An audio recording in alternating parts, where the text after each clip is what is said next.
tempatnya tempat kemusyrikan, tempatnya tempat banyak patung, kotanya kota kemusyrikan, kota maksiat, maka sedikit daripada santri-santri itu yang akan mendapatkan manfaat dan barokah daripada ilmu, saudara-saudara. Saya ini sama orang dituduh klinik sampai hari ini gara-gara make ikat aing dituduh dukun, padahal memang saya dukun, kalau duduk saya tekun.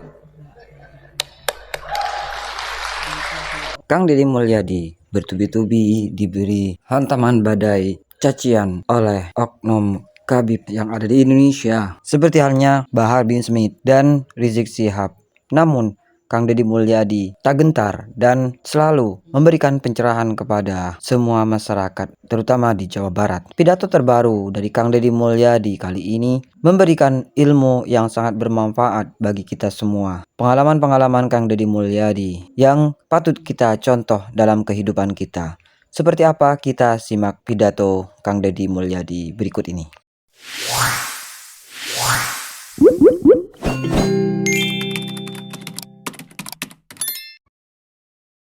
Kenapa? Di SD itu diajarkan pendidikan dasar, calistung, maca, nulis, ngitung. Dan semuanya harus didasarkan pada aspek-aspek talaran. Pendidikan melatih akademik, maka orang Sunda mengajarkan berbahasa sederhana. Laler mapai ari, laler mapai ari, laler mapai ari. Itu keterampilan berbicara agar motoriknya berjalan. Buruan kantor pacamat, buruan kantor pacamat, buruan kantor pacamat. Batokohok wadahut, batokohok wadahut, batokohok. Itu latihan. Spiritualitasnya diajarkan oleh ibunya. Cilukba, cilukba, cilukba. Lihat. Wajah ibumu itu adalah wajah Tuhanmu yang telah diutus untuk menyayangimu. Kade ulah dipotong-potong ya. Saya ngasih tahu ya, nanti ribut lagi. Saya soalnya gara-gara di onang kadi jadi aing kudu ngomong nukieu itu teu meunang itu kenek pemilu itu. Nah artinya apa? Ibu mewakili Tuhan untuk menyayanginya. Maka doa yang terbaik adalah doa ibu. Gak ada lah sudah. Saya ini sama orang dituduh klinik sampai hari ini gara-gara make ikat aing dituduh dukun, padahal memang saya dukun, kalau duduk saya tekun.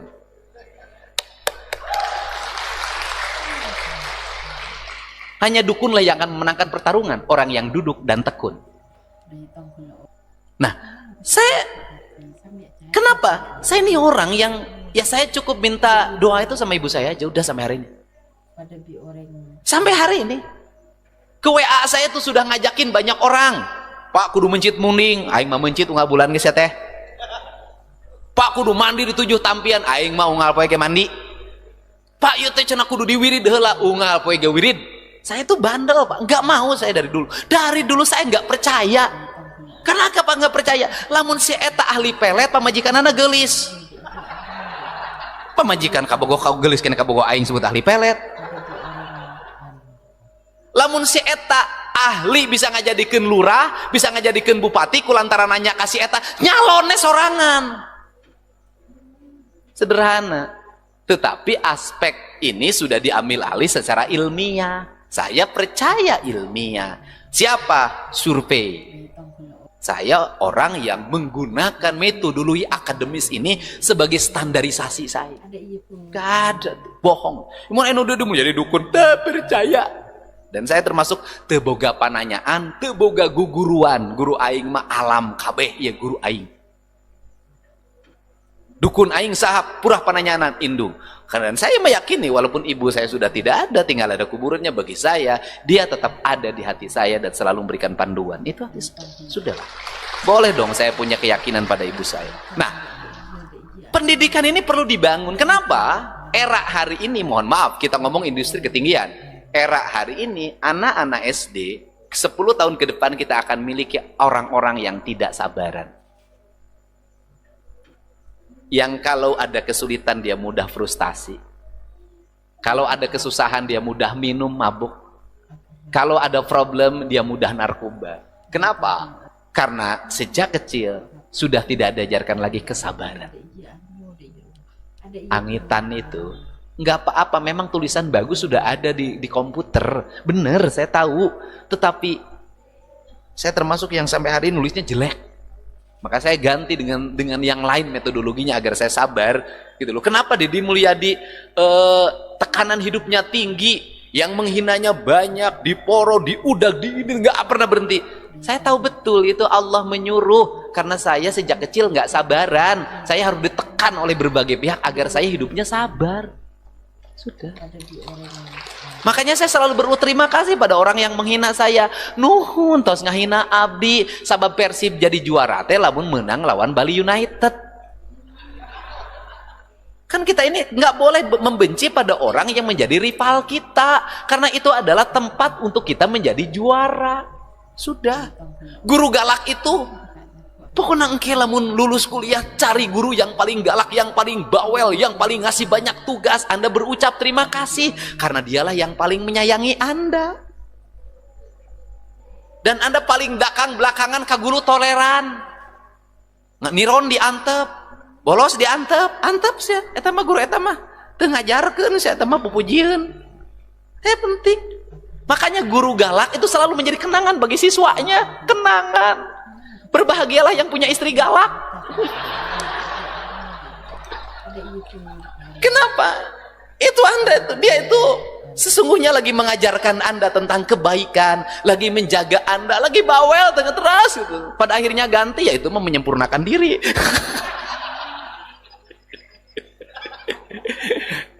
Nah, tapi saya emang enggak. Nah, ini penting. Jadi saya mah pada pokoknya nggak usah tinggi-tinggi, jauh-jauh lah. Abah TKN ngajarin kesabaran di Abah TKN, di Abah ya warisan ti Abah sadayana. Nges ayeuna mah budak SD nges diajarkeun ngitung. Ini penting. Coba orang Jepang lihat. Kenapa dia maju? Hurufnya kanji, Pak. Ulet. Bikinnya susah, Pak. Orang Jepang. Kemudian bagaimana orang Jepang ulet? Samurai itu pedang yang paling keren di dunia. Apakah samurai didigitalisasi? Tidak. Apakah samurai dibikin pabrikan? Tidak. Dia tetap bahwa ini mah aspek-aspek spiritualitas. Harus dilakukan dengan orang-orang yang punya tangan penuh dengan kesabaran, bukan dengan mesin. Nggak bisa diwakilkan. Spiritualitas itu nggak bisa diwakilkan, teu bisa. Abdi ngawakilan doa, teu bisa. Teu bisa diwakilkan. Ceramah bisa.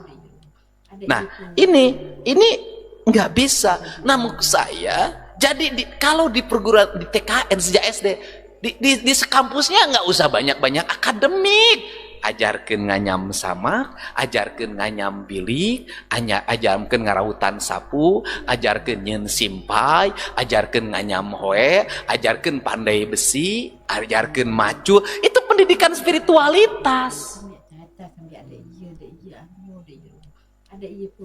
Itu ditempa di situ, ini hilang. Nah ditempa di situ, nah kemudian nanti SMP mulai setengah digital, SMA 3/4 digital, perguruan tinggi digital. Ketika masuk era digital, kenapa? Ininya sudah memiliki kendali diri yang sangat kuat, punya ketajaman, tidak mudah putus asa. Ketika dia menghadapi problem, sulitnya persaingan industri, dia sulit kemudian mengejar produksi, karena produksinya berlomba dengan produksi yang lain, harganya harus efisien, kemudian bahan bakunya harus berkualitas, marketingnya harus tepat.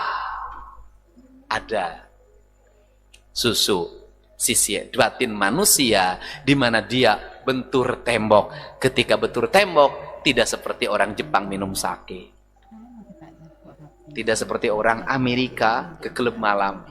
Itu klub malam Amerika kayaknya. Itu kan orang-orang. Jadi di Indonesia mah aneh. Orang Jepang itu karena depresi oleh pekerjaan, mengejar target yang tinggi, maka malamnya agar dia bahagia minum sake, dia mabok. Tapi mabuknya tidak membuat mereka menjadi rusak secara badania. Tetap sehat karena sakenya sake Jepang murni, minumannya minuman yang murni. Ya mabok malam itu juga, besok dia kerja lagi dengan segar. Pulang ke rumahnya oleh istrinya dielapin, dimandiin, disuruh tidur. Dia tidur nyenyak, besoknya kerja lagi. Di Indonesia mati balik nu mabok, tinu apa gawean. Kan edan. Ti isuk jedur tapi ka sore jeder eueuh gawe ngalamun mabok we gawe teh. Jadi kalau di Jepang mah mabok karena stres oleh pekerjaan, di Indonesia mah mabok bulantan stres teu boga pagawean. Ieur. Nah, ini sehingga kita nih orang Sunda nggak usah kalau ada itu balik ke diri hagra balikeun ujang men, tapi tuduh deui maka orang-orang lain memecahkan pikiran dengan akademik, dengan pikiran. Orang Sunda itu memecahkan pikiran dengan rasa, dengan hati. Balik deui cicing dikeun engke nanti besok maju lagi. Dan saya itu mengandalkan metodologi itu sejak kecil sampai hari ini.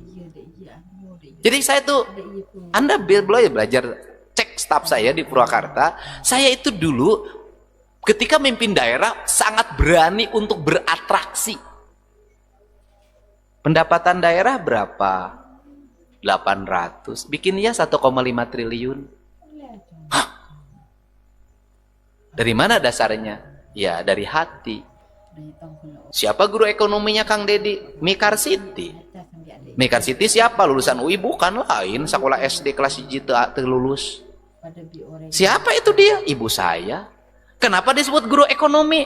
Teu jadi guru ekonomi kumaha? Inung aing anakna salapan, bapak aing gajihna ge leutik pisan teu mah hijeng dahar sabulan, boga sawah ukur saparapat hektar, anakna kuliah KB, eueuh tanah nu kajual sajenggal-jenggal acan, berarti inung aing profesor. Bener tuh? Saya nanya yang lulusan-lulusan akademik, sok. Guru ini di siapa? Apaan guru-guru pesantren teh guru spiritual. Emang pesantren ngebangun pesantren aya RAB na pan eueuh. Emang pesantren ngebangun kampus aya budgetingna disimpan di bank pan eueuh. Kenapa gubernur, kenapa bupati tidak berani untuk berspekulasi membuat anggaran yang besar demi kepentingan rakyat kalau Anda punya keyakinan? Ari ukur meakeun duit anu di Nukasma atuh teu kudu sakolah S2 S3 teu kudu make MM-an, teu kudu iro biakeun ngabudakeun anak aing ge bisa eunih ya ngabiakeun duit di Nukasma. Enggak bisa, Pak. Saya ini selalu dari rasa, dari keyakinan, belajar dari ibu saya, belajar dari kiai. Nah, para anggota DPRD kalau sudah dari kalangan pesantren masuk DPRD pakai keyakinan juga kayak gurunya. Saya kalau ke pegawai di Pemda lihat ruangannya kotor, nggak dicat, kacanya pecah, beresan sih ya Pak, nggak ada APBD-nya, nggak ada anggarannya, beresan sih ya. Di mana mimitina? Sia aing nyaho pamajikan sia 2. Boga imah, sia gaji leutik bisa nyandung anak kuliah. Sia boga duit di mana? Di ruangan ieu. Kunaon ruangan ieu ku sia teu diberesan. Ai imah nu ngora maneh halus. Di mana sia gablek duit? Nggak bisa, Pak. Saya ngasih tahu bagi semua apapun yang ingin meniti karir, kalau Anda ingin berhasil dalam sebuah karir, maka tempat yang harus Anda muliakan, tempat yang harus Anda junjung tinggi, Anda hormati adalah tempat di mana Anda bekerja dan di ruangan mana. Kalau Anda jadi pegawai, maka meja yang Anda duduki itu harus meja yang terbaik. Kalau perusahaan tidak nyiapin, kan kemudian negara tidak nyiapin, bikin di rumah meja terbaik, bawa ke ruang kerja Anda. Kenapa? Karena rezeki Anda di tempat ini. Muliakan tempat ini. Kebiasaan bangsa kita adalah ngambil rezeki di sini, tapi menjelek-jelekkan tempat kerjanya. Suul adab sih. Mau menang karomah sih, dikutuk sih. Saya ngasih tahu. Ini dari sini. Maka saya ngajarin. Yang kedua adalah baju yang kita gunakan ketika bekerja harus baju yang terbaik dan termahal. Kalau Anda seorang profesional, harus baju yang terbaik dan termahal. Kenapa? Karena Anda memperoleh rezeki di tempat dari baju yang Anda pakai. Kan logikana kieu ngawakili Yayasan Suryalaya make kameja nu harga 14 juta, make jas harga 30 juta, datang nganterkeun proposal, ya kan? Datang nganterkeun proposal, kemudian orang yang membantunya gak melihat jasna ge mahal, mau ngabantu leutik tinggali jelema beungar bonafit. Oh, penting, Pak. Kita ini terbalik. Kenapa warung di Indonesia tidak pernah berkembang? Warungnya lebih jelek dibanding rumah. Kenapa rumah makan di kita juga tidak berkembang? Karena ketika punya rumah makan dan berhasil, lebih milih bangun rumah mewah dulu buat anaknya dibanding memperbaiki rumah makannya. Padahal toiletnya harus bersih, tempat duduknya harus ganti dalam setiap tahun, lampu-lampunya harus nyala. Sehingga kita kalah sama orang-orang Cina. Orang-orang Cina selalu mengutamakan tempat dia jualan, tempat dia kerja itu yang utama dibanding rumahnya. Salah. Ini manajemen, ini prinsip. Ini penting. Kenapa? Hidup kita ini lebih banyak dihabiskan di tempat kerja dibanding di rumah. Saya katakan, hidup kita ini lebih banyak dihabiskan di tempat kerja dibanding di rumah. Mohon maaf kalau saya pakai mobil yang lebih nyaman. Kenapa? Karena waktu saya lebih banyak dihabiskan di dalam mobil dibanding dengan tempat. Di mobil saya lengkap. Ada ayah kasur, ayah bantal. Kenapa? Karena saya waktunya dihabiskan di situ. Saya harus nyaman. Ini penting. Jadi, nah, rumah yang harus paling bagus apa? 2 kamar dan kamar mandi. Lain ruang tamu mah teu kudu alus-alus. Kamar dan kamar mandi, karena Anda menghabiskan waktu untuk istirahat di kamar. Yang harus mahal apa? Kasur. Baju yang harus yang paling bagus baju apa? Celana dalam. Perempuan yang harus paling mahal apa? Apakah kebaya? Bukan, cangcut. Dengan BH. Kenapa? Karena itu yang paling mendekati alat tubuh Anda yang menjamin kesehatan Anda. Dan dari cangcut dan BH itulah pancaran kebahagiaan suami Anda bisa terlihat. Serius saya. Dah. Jangan naon make baju ke tempat wisuda alus. Aing engke tempo jeung salaki barang dibuka calana jerona bolong. Ini hal kecil manajemen ya, soft skill. Jadi kita ini mulailah dari hal-hal kecil. Ya, saya termasuk yang terakhir ya, ketepatan waktu. Saya termasuk orang yang di otaknya itu dah. Jam segini di sini, jam segini di sini, jam segini di sini, jam segini di sini. Saya sudah terformat sejak kecil. Kenapa? Orang yang selalu tepat waktu itu berhasil, Pak. Nggak pernah gagal. Sudah. Ketepatan waktu itu. Dan yang terakhir adalah pekerjaan itu adalah spiritualitas. Karena pekerjaan spiritualitas, maka Anda bekerja itu adalah spiritualitas kebahagiaan. Sehingga karena spiritualitas, saya tidak mau masuk SOP pekerjaan yang membebalkan. Kenapa? Diatur baju na aing embung. Pidato kudu make tek, aing embung, stres aing. Ya kan? Saya nggak bisa, saya harus merdeka.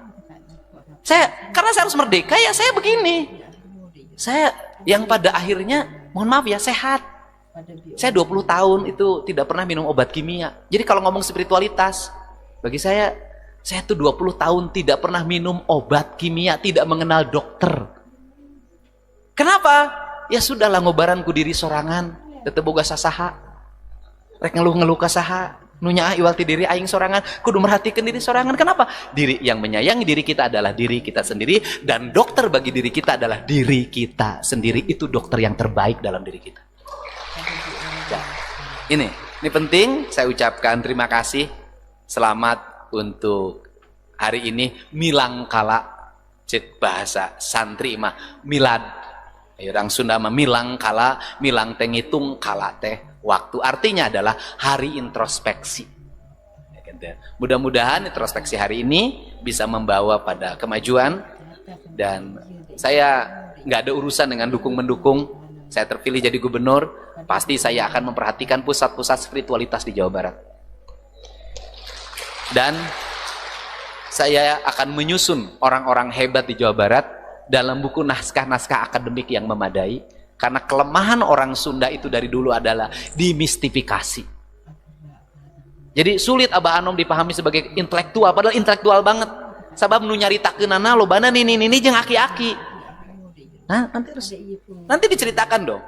Ya kan, di akademisasi, dibuat dalam buku-buku akademik, dibuat dalam narasi-narasi akademik, karena Abah itu sosok akademik, dan hebatnya adalah orang barat akademiknya menggunakan otak, orang Sunda akademiknya menggunakan hati. Itu beda. Nih, sini dirasa Pak Mentaki. Dan orang Sunda itu sudah meletakkan hati dalam pijakan negerinya. Hati dalam bahasa Sunda itu disebutnya ambu, manah, maneh, galeh, galuh. Kan? Indonesia menyebutnya Ibu Pertiwi. Orang Sunda nyebutnya Sunan Ambu, lembah Sarakan Pangbalikan. Makanya prinsip saya satu, ulah sok nyerikeun Sunan Ambu. Artinya apa? Jangan suka merusak alam, karena itu sama dengan kita menyakiti ibu kita sendiri. Ini prinsip. Untuk itu saya ucapkan terima kasih. Semoga perguruan ini semakin berkembang dan ke depan bisa menjadi universitas. Ya kan? Nanti menjadi Universitas Surya Laya. Jadi orang Sunda geus Islam lah, geus ngalimat lagi Surya Laya. Gaya Surya Laya. Sudah diganti ngaran teh. Makin gagah-gagah, yang paling gagah. Dan dari sinilah kita membangun kepercayaan diri, dan mari kita berdiri tegak bahwa bangsa kita bangsa unggul, leluhur kita adalah orang-orang soleh dan orang-orang unggul yang dia punya peradaban, cuman teu agul. Karena tidak agul dia tidak menulis, dia tidak dilisensikan. Itu problemnya. Sokrates itu ditulis menjadi license, Plato menjadi license, kita tidak. Teu agul orang Sunda mah teu agul eta. Baik-baik. Mangga. Jangakeun sadayana nu Gusti Allah. Cokot teh ku batur kabeh di aku teu kabagean. Itulah. Ya sekarang karena abadnya sudah abad industri, mau tidak mau di license. Nah, kan mudah-mudahan Surya Laya akan kembali menjadi puncak pusat mata air kecemerlangan orang Sunda yang meminati ajaran-ajaran spiritualitas sufi Sunda yang Islam. Hatur nuhun, wallahu muwaffiq ila aqwamit thoriq. Assalamualaikum warahmatullahi wabarakatuh. Sampurasun.